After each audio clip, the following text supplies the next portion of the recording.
Hello again, ladies and gentlemen, Sokka here, and welcome back to Dungeons & Dragons 5th edition for absolute beginners, and today we are discussing the Warlock class.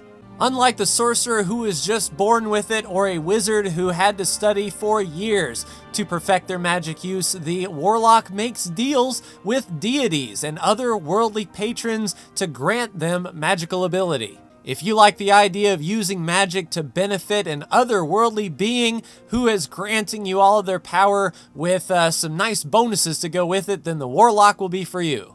The highest rolls for the Warlock should go in Charisma first and foremost, as that is your spell casting ability, as well as Constitution. You want to be able to take some hits, so put your high number in Charisma, your second highest in Constitution, the rest as you see fit. The hit dice of the Warlock is 1d8, and your hit points at first level is 8 plus Constitution modifier. In each and every level, you roll your d8 and then add your con modifier with it to get each level's hit points.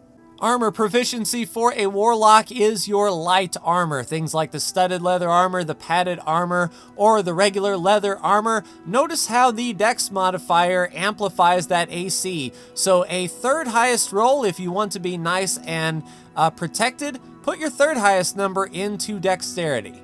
You are proficient in simple weapons such as daggers, spears, great clubs, regular clubs, short swords, maces, that sort of thing. As long as they're not martial in nature, the Warlock can use them effectively. The Warlock does not know how to use any tools, however, so no proficiency in tools. The two saving throws to add your proficiency bonus to is Charisma and Wisdom. You get to choose two of the following skills to be proficient in: Arcana, History, Investigation, Nature, Religion, Deception, and Intimidation. Now, these should be pretty high because Charisma is your highest roll, so you can get that proficiency bonus up and be a really deceptive or intimidating character. If you put a high number in Intelligence, all of these can be high too, or you can use your proficiency bonus to help offset maybe a penalty that you got for a lower intelligence. It's up to you if you want to be the approaching type of Warlock or the thinking type Warlock. The first choice you have as far as equipment is concerned is, do you want the light crossbow and 20 bolts, or do you want a simple melee weapon? Next up, do you want a component pouch, or do you want a arcane focus? So necklace or pouch to act as your components for your spell casting. You can also choose between the Scholar's Pack or the Dungeoneering Pack. And lastly, your Warlock comes with standard leather armor, any simple weapon, and 2 daggers. There are 3 beings that you declare right from the get-go who you are serving: the Great Old One, the Arch-Fae, or the Fiend. Evil gods, neutral gods, good gods, it's up to you. You can do further research to see what exactly each one of these beings entails, but right from the get-go you say, I serve the Great Old One, I serve the Arch-Fae, or I serve the Fiend. So when you choose a patron, these spells are added to the Warlock spell list. So we have the base spells, cantrips, and level 1 spells that all Warlocks can choose from, and then depending on which branch of patron that you serve, you can also include one of these as the spells you know. The Arch-Fae you can choose from Fairy Fire or Sleep. With the Great Old One you have Dissonant Whispers and Tasha's Hideous Laughter. And with the Fiend, you can learn Burning Hands or Command. Again, these will be added to the spell list and available for you to choose. You don't know these right away, but you can choose them at level 1 in addition to one of these spells here if they don't tickle your fancy. Speaking of magic, you know 2 cantrips from the Warlock spell list and 2 first level spells from the Warlock spell list. And that includes the 2 spells from whichever patron you choose, but you can choose 2 at level 1. As you level up, the highest level of spell that you know goes up. That is on the chart for the Warlock. So starting out, you get to pick 2 cantrips and 2 first level spells. Charisma is your casting ability and modifier. So you might recognize some of these cantrips from the Sorcerer. We have the Blade Ward, we have Chill Touch. This is a Warlock specific, the Eldritch Blast for 120 feet. You make a ranged spell attack on a hit, 1d10 force damage.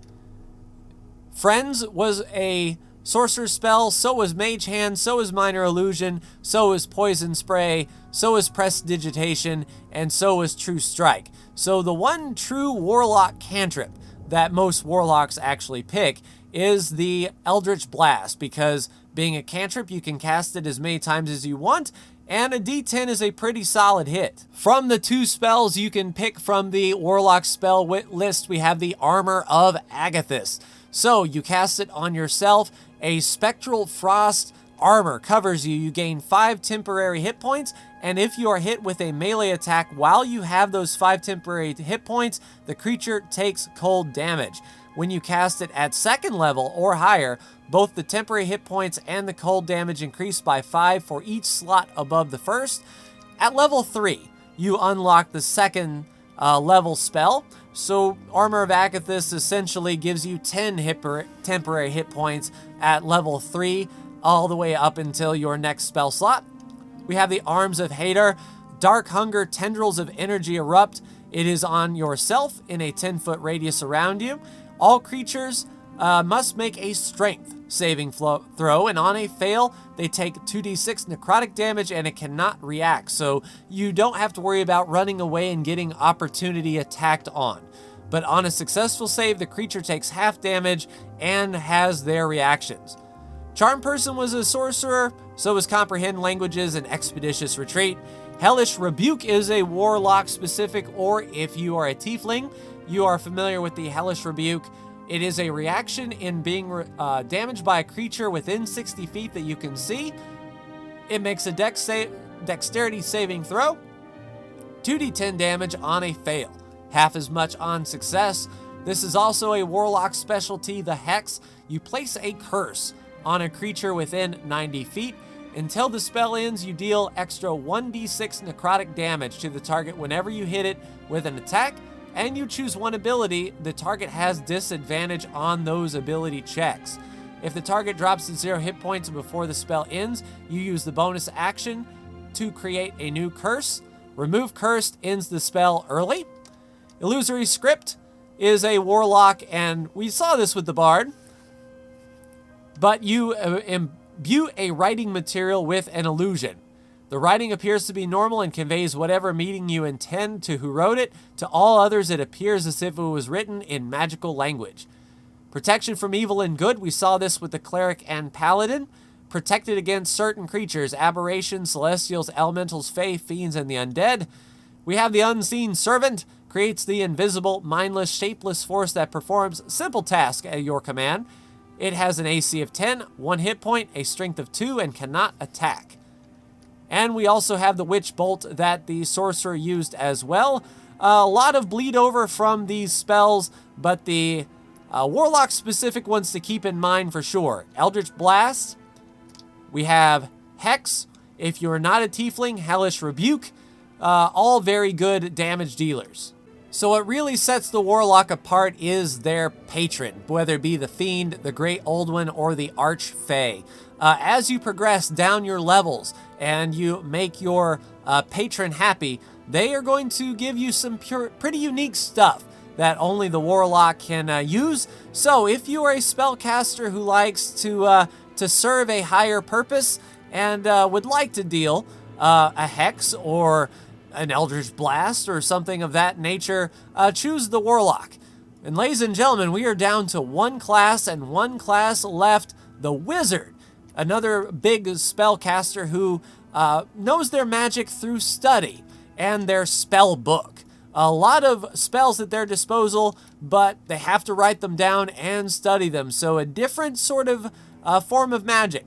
While the Warlock doesn't get to choose as many spells as the Wizard has at their disposal, they can cast them. They don't have to learn them.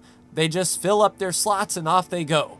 But that will do it for me. Like, share, and subscribe if you are so bold. Thank you so much for tuning in, and I will see you for the next episode where we talk about our final class, the Wizard. Take care.